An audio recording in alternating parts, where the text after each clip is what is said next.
And a very pleasant Good Friday morning to all of you. It's day 39 of our stay-at-home day. It's Ron Crider here in my Vero Beach command center with all my little toys in the background.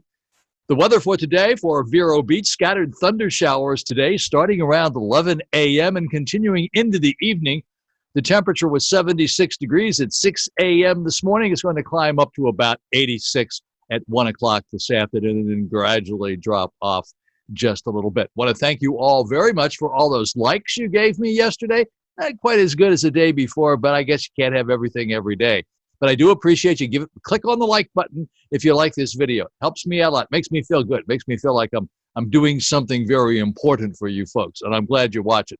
I have a lot of people who are watching. It averages between about 100 to 175 people here on Vero's Beach, and that's predominantly why I'm doing this. Okay, let me tell you about Florida experienced a jump in positive COVID-19 cases Thursday, adding 1,072 new cases over a period of 24 hours and bringing the state's death toll closer to 1,000, according to the latest numbers from the Florida Department of Health. Florida health officials confirmed more than 1,000 new positive cases in the 24 hours between Wednesday evening and Thursday at 6 p.m. The numbers show the last time the state saw this amount of increase was on April the 17th. And here's a fact. This is an interesting fact. COVID-19 virus doesn't live as long in warmer or more humid temperatures. The virus dies quickest in sunlight. I don't know exactly what the meaning of that is. I mean, what are we supposed to do? Everybody go outside and sit in the sun? Well, maybe that would be a good idea if we could do that. Okay, let's go to the numbers. Here we go. Today, our numbers chart looks a little bit better. We got our total cases back. So let's start out on the left-hand side of the screen over here. You can see my little mouse moving around just a bit. 29,648 cases tested positive in the state of Florida, heading towards 30,000, with 4,640 hospitalizations, 987 deaths, and that's the one that looks like it's heading towards 1,000. Now, down here at the bottom, these are deaths by days. I don't like to talk about this, but it's just something you should take a look at. And we had the most number of deaths in any one day of 45 on April the 6th. Yesterday, we had 26. As you can see, it is coming down just a little bit, not as much as we would like. Let me go over here to another. This is new cases by day, all times. This is from the very beginning. We had the total state of Florida had 889 new cases yesterday, and at one time we had 1,322, and that was on April the 3rd. So it is coming down, but you look how fast it went up and how slow it's coming down. We had a bad day there on April the 16th where we had 1,217 new cases, and now we are beginning to come down, but I don't like these little mountaintops here. Those are not good. Here in Indian River County, we have 9 positive non-residents, 5 total deaths, 24 hospitalizations, and 79 residents that are tested positive. Over here yesterday, we added 2 new cases. The previous day, only 1. The day before that, none. A couple of ones there, none. A couple of little spike there. But we're doing pretty good as a county is concerned. Our numbers are relatively low. Okeechobee has no deaths whatsoever to report, and that's a really good thing. Let's move down to Dade County. Dade County, 130 positive non-residents, 270 deaths in Dade County, total deaths, 1,172 hospitalizations, 10,458. Obviously, they're the number one in the state because they have so many people that live down there as well. And yesterday, they added 288 new cases. A lot of new cases down there. Sorry to see that. And again, see how quickly it went up. It went up. These were the new cases. By April the 3rd, it had reached the peak, and it is gradually, ever so gradually coming down. As I keep saying, we're hoping by the end of this week, and now we're at the end of the week, we're beginning to see this tapering off. This stay-at-home business seems to be working out pretty well to help begin to mitigate this. But so far, we're not quite there yet that we're where I think we should be. I wish we had fallen off quite a bit more. I was hoping by the end of this week. So it looks like we're going to be talking about the end of next week. Let's move up to Broward County right now. 124 positive non-residents, 157 deaths, 811 hospitalizations, positive residents, 4,307. Yesterday, they had 116 new cases. They had 116 the previous day. Again, see how quickly it ramped up here.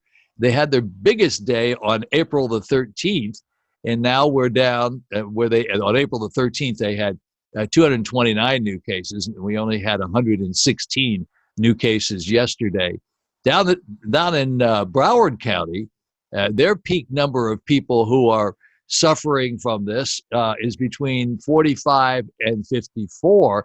They had 865 cases. Those were the peak numbers.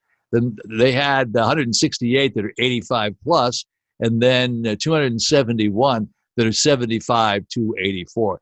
They actually had one over here, as I recall, that was between 4 and 8. They had 8 of them between 0 and 4. So that was not very interesting. Well, it's interesting but I'm surprised that those young people got it.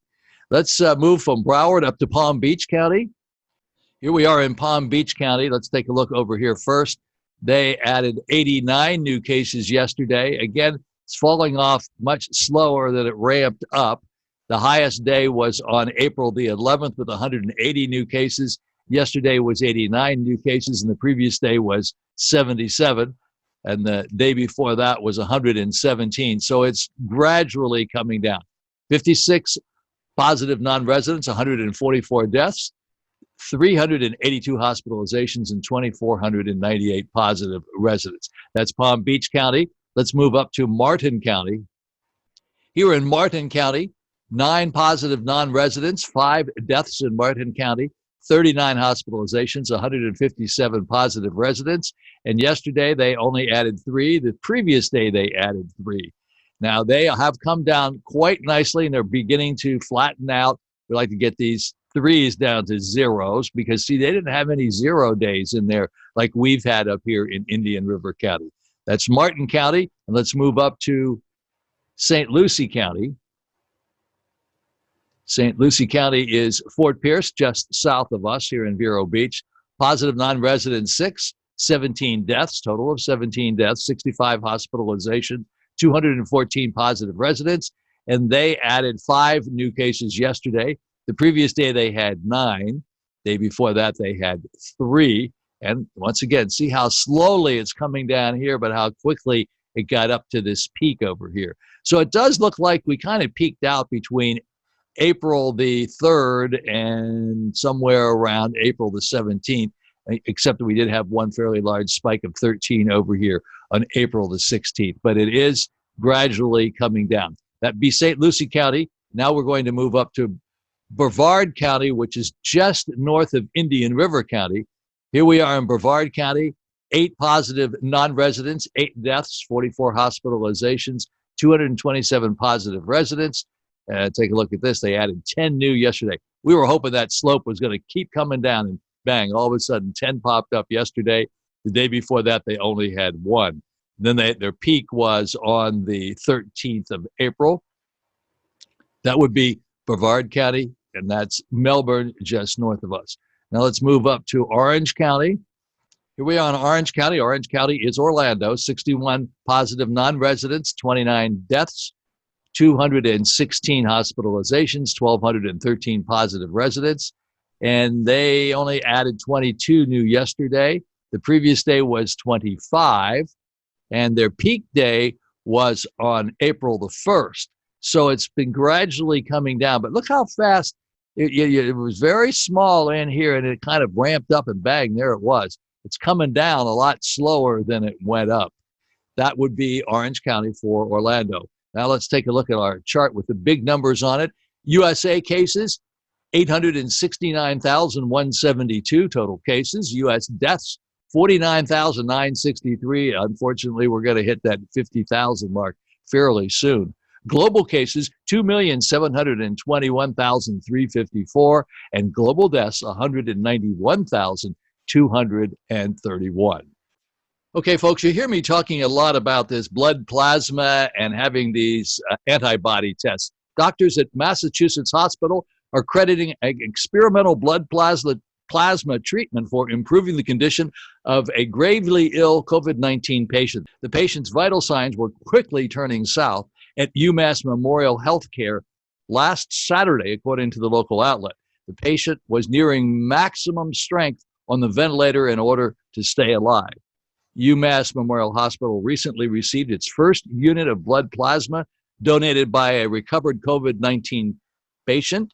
Doctors went to work right away and transfused the plasma into their critically ill patient. According to the outlet, doctors were amazed when they saw the patient's condition improve within just a few hours. So, as I keep saying over and over and over again, we really need these antibody tests because that will determine who has had COVID-19. And if you have had it, your blood plasma will be very helpful in getting people, being able to give it to people so that they can get well.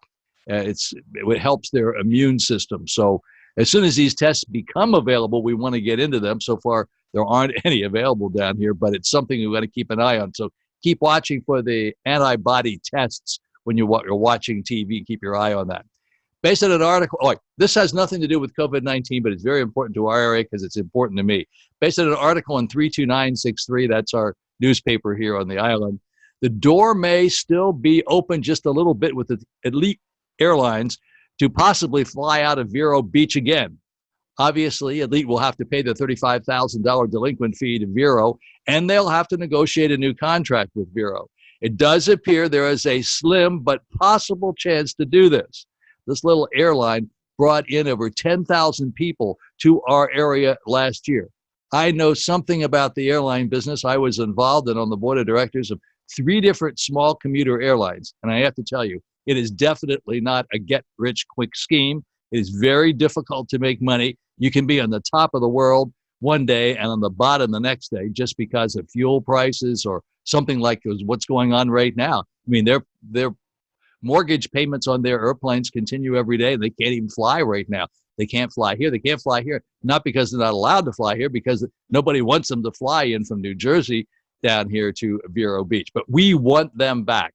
Last year, they brought us over 10,000 people to our community. They contributed more than $8 million to our economy.